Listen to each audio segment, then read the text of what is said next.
चलिए सीधा आपको ले चलते हैं लखनऊ बीजेपी मुख्यालय, जहां पर प्रेस कॉन्फ्रेंस हो रही है। सीएम योगी आदित्यनाथ क्या कुछ कह रहे हैं, आपको सुनाते हैं। कानून की राज का ये लाभ प्राप्त हुआ, जिसके कारण 6 चरणों का चुनाव शांतिपूर्ण तरीके से संपन्न हुआ है और 7वें चरण का प्रचार का कार्य भी शांतिपूर्ण तरीके से संपन्न हो चुका है। परसों 7वें चरण का मतदान भी होगा। उत्तर प्रदेश जैसे राज्य में शांतिपूर्ण तरीके से चुनाव हो, यह अपने आप में कौतूहल और आश्चर्य का विषय हो सकता है बहुत सारे लोगों के लिए,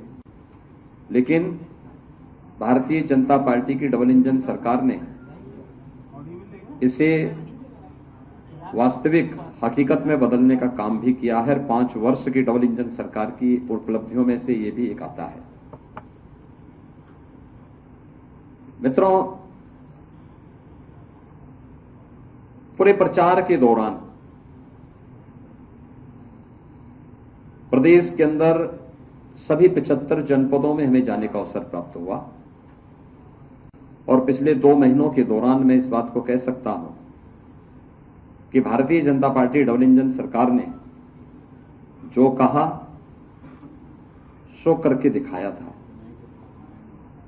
और जनमानस में जो अपार विश्वास है, सबका साथ,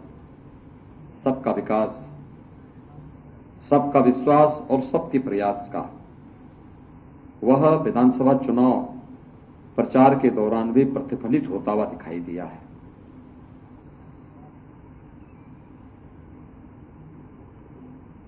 यह सच है कि 2014 से पहले प्रदेश की राजनीति को भी और देश की राजनीति को भी कांग्रेस और अन्य क्षेत्रीय दलों ने जाति, मत, मजहब, क्षेत्र, भाषा और तमाम अन्य बातों के आधार पर विभाजित कर दिया था और इस उधेड़-बुन में मूल बिंदुओं पर ध्यान नहीं जा पाता था।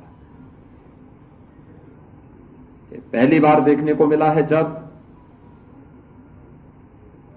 2014 में प्रधानमंत्री मोदी जी के नेतृत्व में इलेक्शन लड़े गए और भारत के सामान्य निर्वाचन के लिए उस समय इलेक्शन के एजेंडे को जो धार उन्होंने दी थी, लोकसभा चुनाव के पहले प्रधानमंत्री जी ने नारा दिया था सबका साथ और सबके विकास का। लोगों को लगता था कि ये वास्तव में क्या है, लेकिन जब 2014 में सरकार बनी और सरकार ने अपने बिंदुओं को फोकस किया, देश की आंतरिक और बाह्य सुरक्षा को लेकर, देश की आस्था के सम्मान को लेकर, देश की इंफ्रास्ट्रक्चर डेवलपमेंट को लेकर के और गरीब कल्याणकारी योजनाओं का लाभ बिना भेदभाव के प्रत्येक नागरिक तक पहुंचाने का,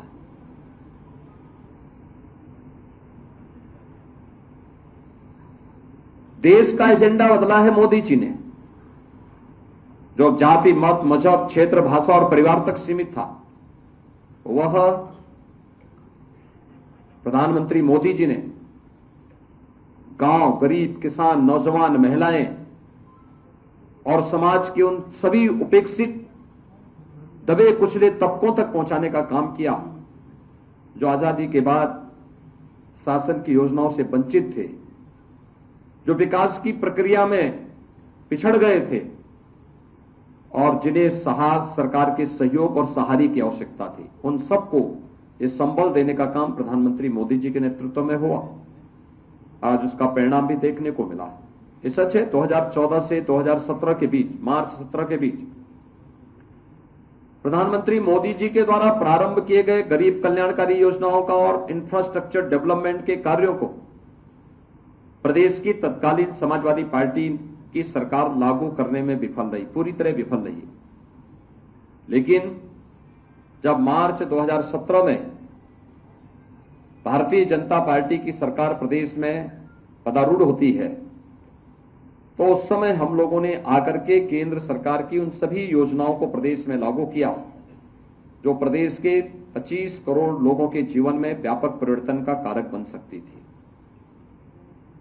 याद करिए, हम लोग जब आए थे, हमारी सरकार ने पहले 3 फैसले लिए थे। अन्नदाता किसानों की ऋण माफी के, जिसमें 86 लाख किसानों का 36,000 करोड़ रुपए का कर्ज माफी का कार्यक्रम हुआ था। ट्रांसपेरेंस तरीके से पूरे देश के अंदर अपने आप में एक उदाहरण था। टेक्नोलॉजी का उपयोग करते हुए कैसे किसानों के जीवन में परिवर्तन लाया जा सकता है, यह कार्य किया गया। प्रदेश के अंदर अवैध बूचड़खानों को बंद किया गया और बेटियों की सुरक्षा के लिए एंटी रोमियो स्क्वाड का गठन करके हर थाना क्षेत्र में इसको सक्रिय किया गया। अन्नदाता किसानों से अगर मैं इस योजना को प्रारंभ करूं, आज आप देख रहे होंगे अन्नदाता किसानों के लिए प्रधानमंत्री फसल बीमा योजना,